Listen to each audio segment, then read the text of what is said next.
I believe in their scholarly, scientific, and human necessity. So, what the author believes in is in the scholarly existence of women, scientific existence of women.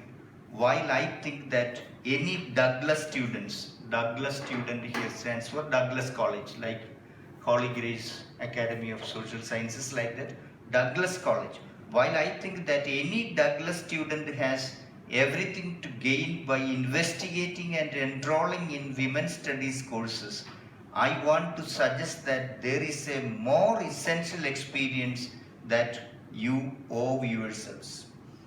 That is by investigating. Investigating means conduct an inquiry. Some people demand for every murder taking place in Kerala. Some politicians demand CBI inquiry is required. So investigation is inquiry. While I think that any Douglas student, you are all Douglas students, has everything to gain by investigating and enrolling in women's studies courses. You will learn more by studying women's studies courses. But I have a suggestion to make. I want to suggest that there is a more essential experience that you owe yourselves. There is something more, the experience that you owe yourselves. Oh, if I owe you 10 rupees, I have to give you 10 rupees. If I owe you 500 rupees, I have to give you because I earlier borrowed 50 rupees or 10 rupees from you. Like that, you owe. There is a more essential experience that you owe yourselves. One which courses in women's studies can greatly enrich, but which finally depends on you in all your interactions with yourself and your world. That you should decide which course will benefit you the most, which course is more suitable to you. That you should take a decision, not your parents, not men at your home, you yourself, because you are grown up, you are college students. So you should take, or you should think which course is suitable to you. One which courses in women's studies can greatly enrich, but which finally depends on you in all your interactions with yourself. You should talk to yourself, not to other women or other men, and you should take a decision. This is the experience of taking responsibility toward yourselves. So what I'm trying to say is, you should show some responsibility to yourself. If you show responsibility to yourself, you show responsibility to your family, you show responsibility to the society at large, and to your state, and then to your country. First, for this what you need is, you should be responsible toward yourself first. Our upbringing as women has so often told us that this should come second to our relationships and responsibilities to other people. This means our upbringing, that means how our parents brought us up, that is everywhere, not just in Kerala, not just in India, everywhere in the world. People say, or mothers say, you are inferior to son, my son, you are a girl, you should sweep the floor, you should do the domestic work, you should do the cooking, boys shall not do the cooking. Like that women have been brought up. So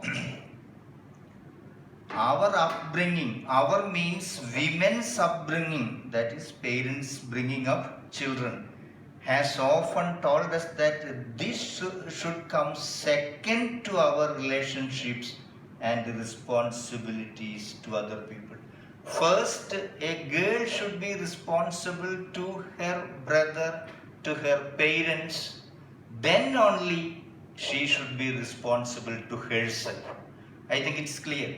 You should be responsible to yourself first, then to your brothers or parents or society. But the society, our parents have been telling us that you should give more importance to the domestic work. Education is secondary. You are a girl, you are a woman. Why should you take degrees after degrees? No use. A woman with a PhD is useless. Let boys study. This you should fight against. Should come second to our relationship and the responsibilities to other people. We have been offered ethical models of the self-denying wife and mother. Self-denying wife and mother. This is a useful word. Self-denying, D-E-N-Y-I-N-G.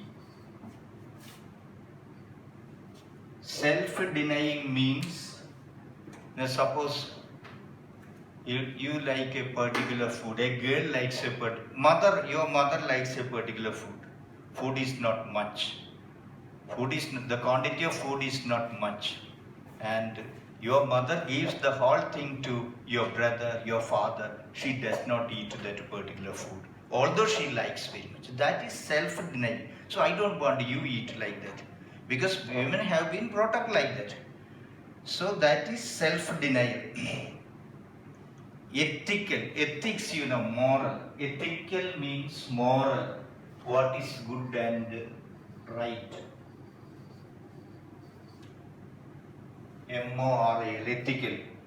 E-T-I-H-I-C-A-L. Ethical means moral. That is what is in a society. What is good? What is bad? What is good or what?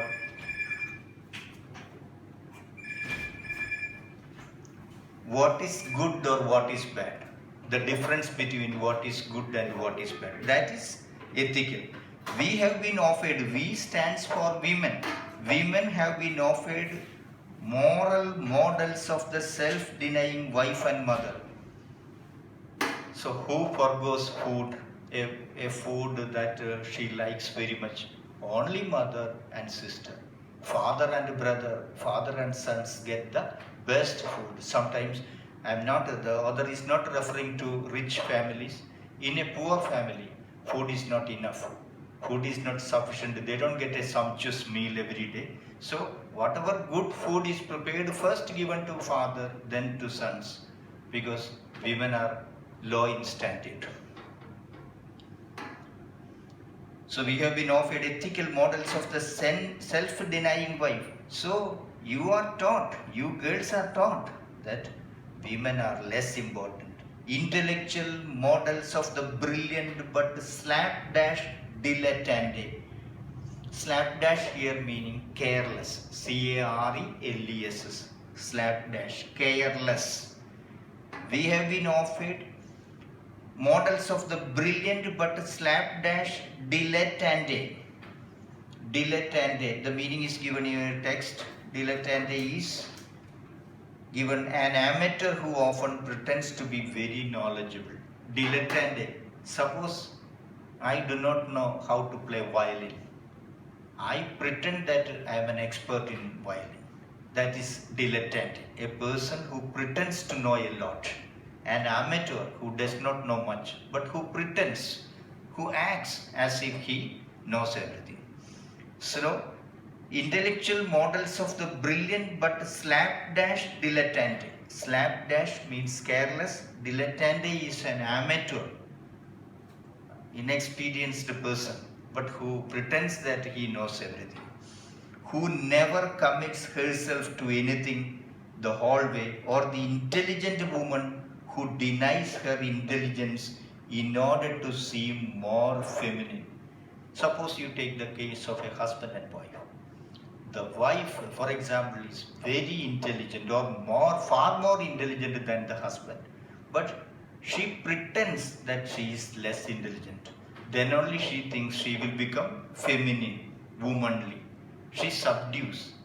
So, who never commits herself to anything the whole way, or the intelligent woman who denies her intelligence in order to seem more feminine, in order to appear more womanly, more feminine. Even if she is intelligent, she will not say anything. She knows what the husband is saying is wrong, not factual, but she will not say anything. She will be silent.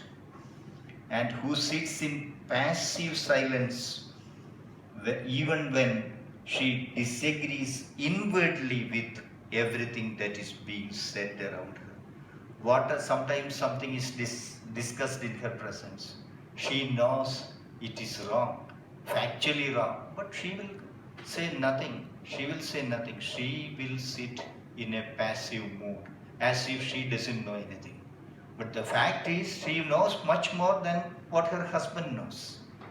Responsibility to yourself means refusing to let others do your thinking. And you should underline this. Responsibility to yourself means refusing to let others do your thinking. That is, you have to think for yourselves.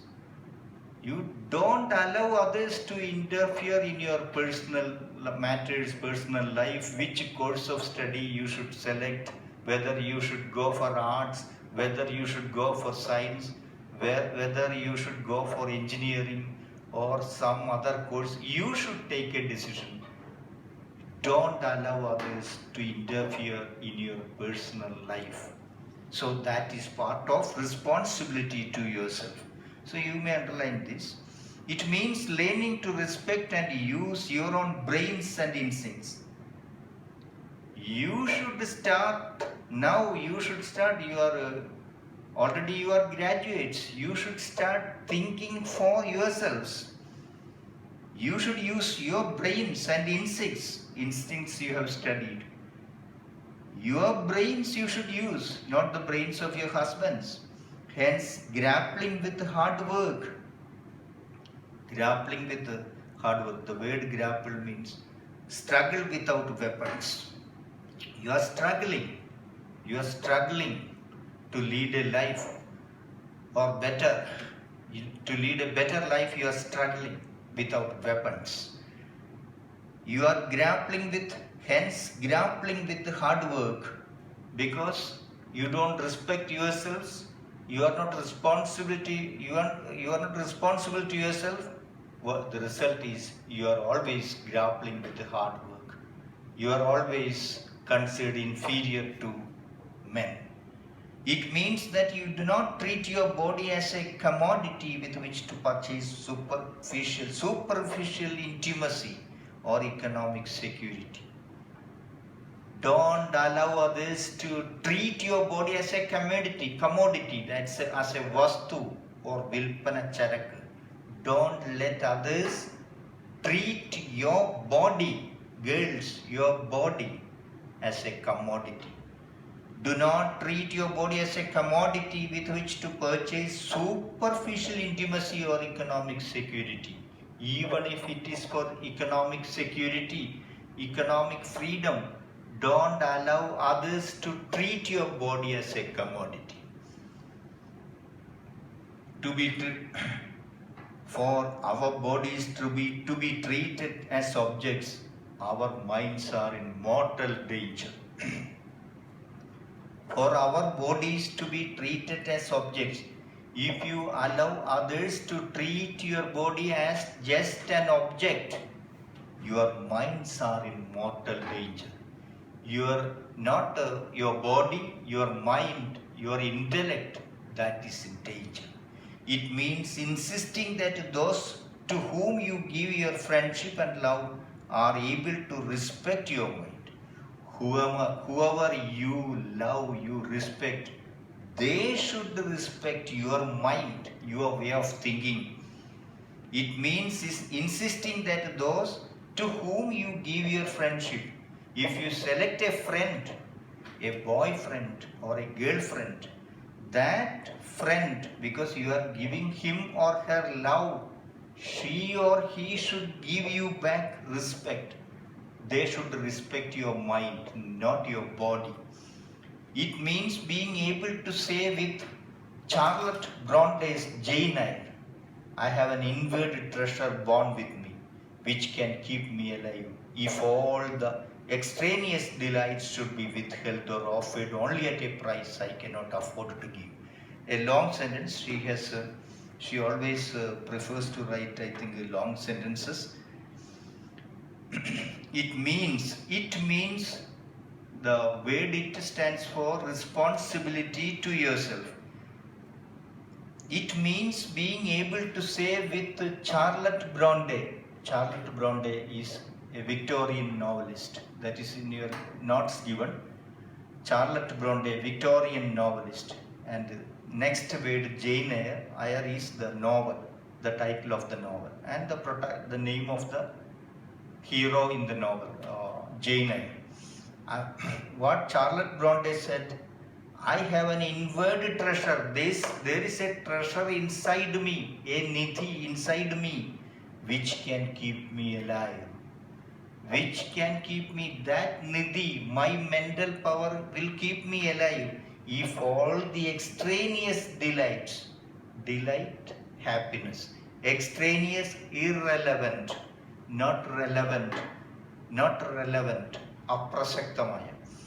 If all the extraneous delights should be withheld, even if the society does not give me outside delights, something there is inside me, a treasure that can make me happy, or offered only at a price I cannot afford to give.